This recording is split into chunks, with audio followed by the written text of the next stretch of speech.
name's Stephen Mordew, lecturer in social work and an advocate for how self-care and being organised can fuel productivity both at work and at home. Stress is an ever-present factor in our lives. We can do things to help reduce our background level of stress and enhance our resilience to it, so we don't hit that resilience threshold and that upper moment. In this series, we're exploring the things we can do to make a difference. In previous episodes, we've looked at the importance of sleep and nutrition, and in this episode, we will look at how exercise improves both our physical and mental ability to get on with life and be productive. I'm joined in this episode by my good friend Paul Father Fitness Stainthorpe.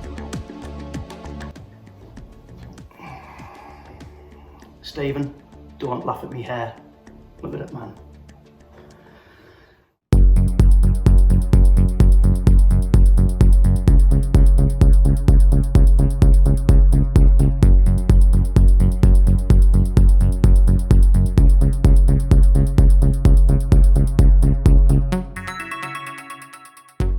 So what's your relationship like with exercise? What's it meant to you in the past and what does it mean to you now? I used to find that how I felt about exercise was rooted in how I felt about it as a teenager. My only reference point was PE at school, cold, cross-country runs and feelings of inadequacy. What do we mean when we talk about exercise? Well, in terms of well-being, it's probably better to talk about being physically active rather than simply exercise. Exercise is part of being physically active and not the whole picture. While in this episode we're going to talk about exercise, remember being physically active across your day in various ways is just as important. Hanging out the washing, doing the garden, parking the car 5 minutes away from work and walking there, they're all great things to do to stay physically active. And the more we simply integrate these things into our lives, the easier they are to do. They become a habit. In fact, Dr. Ranjan Chatterjee, in his book The 4-Pillar Plan, says that exercise is a gateway habit, and research bears him out. People who engage in exercise regularly are also more inclined to initiate and undertake other life-enhancing habits. Government guidance in the UK from the Chief Medical Officer suggests that we should be doing 3 types of exercise. Aerobic or cardiovascular, something that gets you a little bit breathless. Strength building and stretching and balance activities. We should be aiming for 150 minutes of moderate exercise per week. That's just about 20 or 30 minutes a day, or 75 minutes of vigorous exercise per week. That's less than half an hour 3 times a week. This is the level of exercise that will enhance your well-being. Exercise is a pleasurable activity, honest. Engaging in it releases dopamine, the body's feel-good hormone. Dopamine deficiency is shown to have links to depression, so the more of it you have coursing around the body, the better it is for you. Exercise is also great at mitigating against the effects of stress by using up cortisol and adrenaline that are produced by our fight or flight response. Let's ask Paul a couple of questions.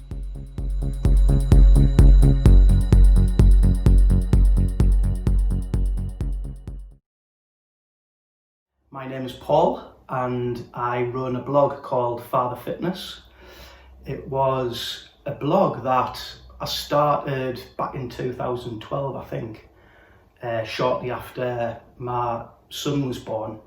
And it was really just a platform, somewhere where I could just document my journey, really. Journey of a man, just a normal guy who was getting into fitness. I'd always been fit at an early age, you know, football, basketball, running, weight training, boxing, you know, I did it all.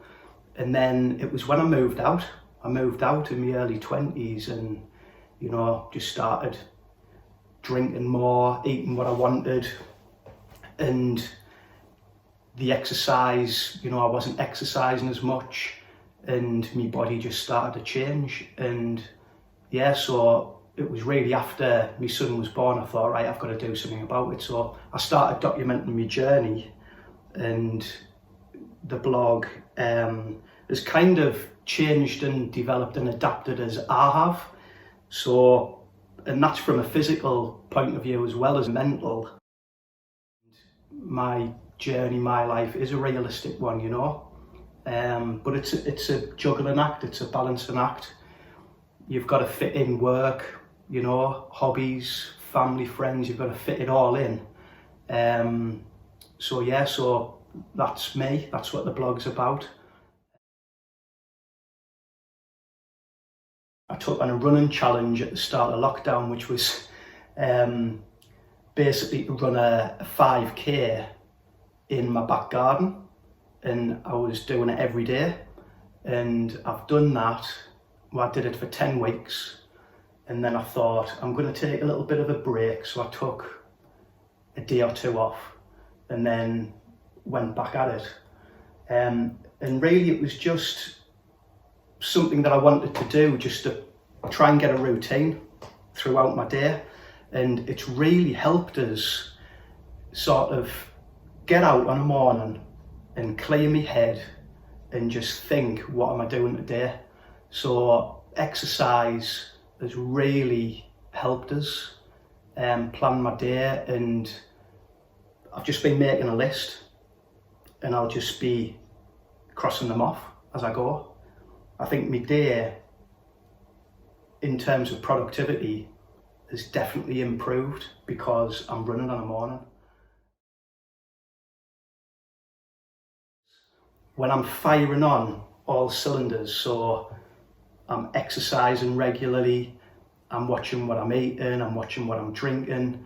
When I get the balance right, because, you know, let's face it, if you start training a lot, you need to fuel yourself correctly. So quite often people, whether you want to lose weight or increase strength, you'll go at it in the gym, but then your energy levels aren't quite right because you're thinking, oh, well, you know, I'm on a diet, I don't want to eat as much. So there is, and everyone's different as well, you need to get the right level. And I think when I've got the levels right, nutrition and exercise, I'm a much better person, you know, I'm a much better person to be around. You ask my wife, you ask my kids, they'll say daddy's grumpy if, you know, I'm not eating right or if I'm not training right.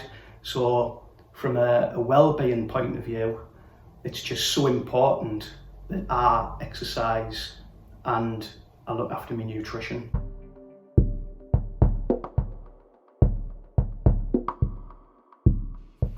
There's a plethora of research that tells us exercise gives us faster mental processing, faster reaction times.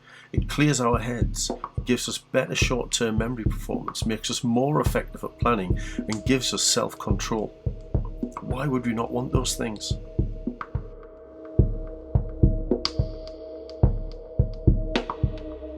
And remember, we're not talking about being gym bunnies, we're not talking about being marathon runners. We're talking about a moderate level of exercise that completely enhances our well-being. Remember, there were 3 types. Firstly, cardiovascular or aerobic exercise. This is something that gets you a little breathless. Walking is great. Do not underestimate the physical and psychological benefits of even a gentle stroll. If you can get a little breathless, even better. Running would be the logical progression from walking. Start slowly and build up. Many classes in the gym are completely aerobic or have an element of it. The next thing is strength training. People's minds usually go straight to weight training, but you have at your disposal something that you can use to enhance your strength, your body weight. And body weight exercises often have an aerobic element to them as well. Over to you, Paul.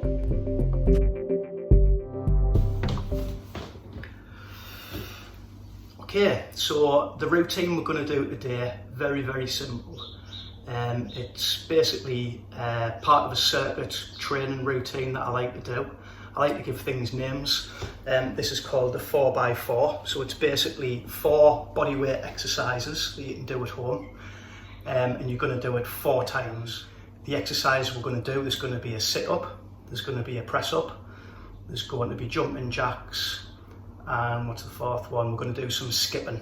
You don't need skipping ropes to do the skipping, you can just mimic it. So yeah, so let's get cracking.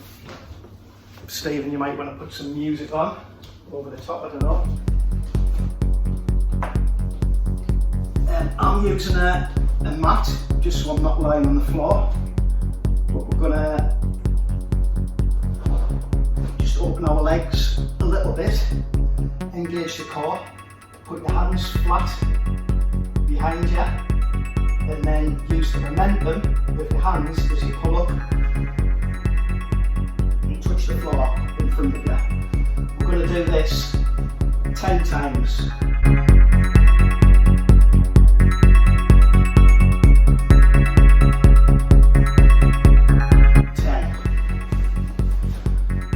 Next up, don't bend back now. Next up, we're going to do a press up. Feet should be shoulder width apart, engage your core. Go down into this position. Hands should be shoulder width apart as well. And we're going to do 10. Okay? Nice straight line, straight down. Chest can touch the floor. Push back up. 10 hands. Whoa. I haven't done any press-ups for a while. Okay, that's exercise number 2. Number 3, we're going to do jumping jacks. From a standing position, we're going to jump in the air. Feet will go wide apart as your hands go up in front of you. Do this for a minute. I don't know how I'll time myself, but I'll just guess.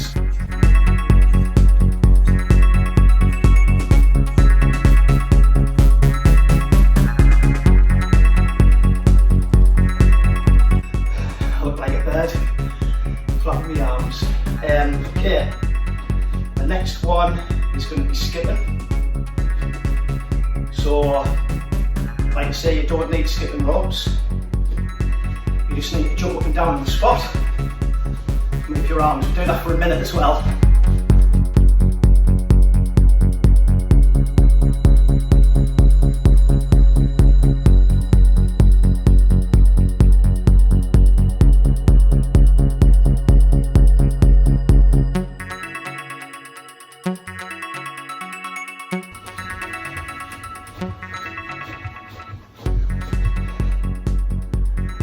That's it. 4 exercises.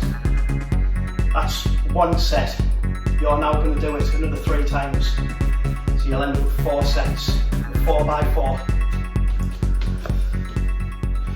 Okay, so that was a little routine. And again, just adapt it to yourself, you know. It's like Goldilocks and the 3 bears with the porridge. One was too cold, one was too hot, one was just right. It's like that with an exercise routine. Some people might have found that quite difficult, some people might have found it easy, but the important thing is that you change it and you adapt it to what you want to achieve. You want to make sure you're pushing yourself, but you want to make sure that you're not pushing yourself too hard. But just enjoy it, just have fun. You're much more likely to to a form of exercise if you enjoy it.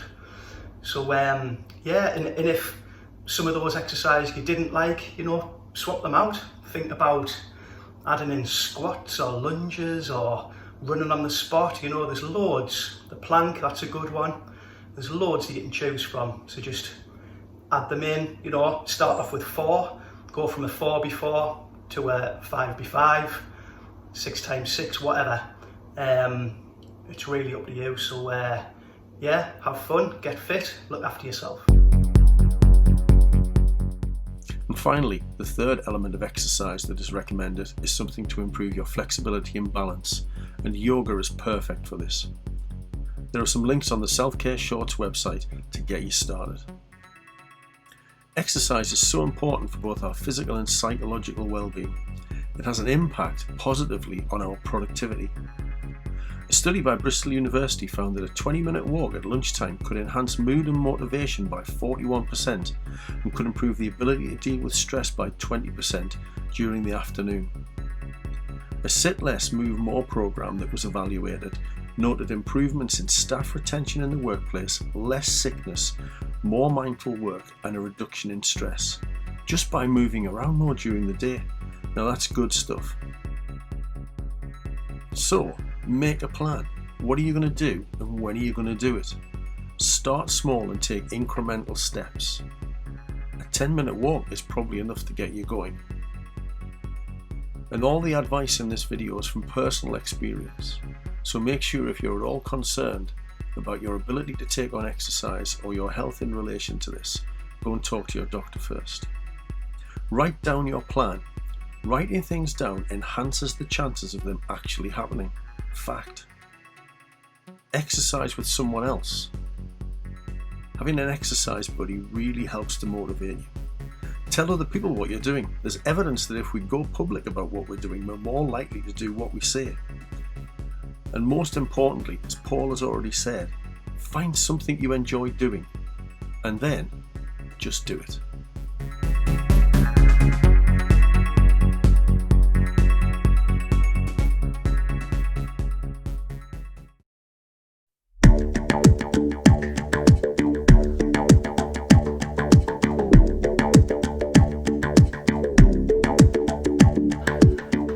So thank you, Stephen, for asking me to be part of this project. Really enjoyed it. Pleasure to meet you all. If you want to check out my journey, the blog is fatherfitness.co.uk. I'm on social media as @fatherfitness. Please give us a follow. I'll follow you back. And yeah, thank you. Good luck.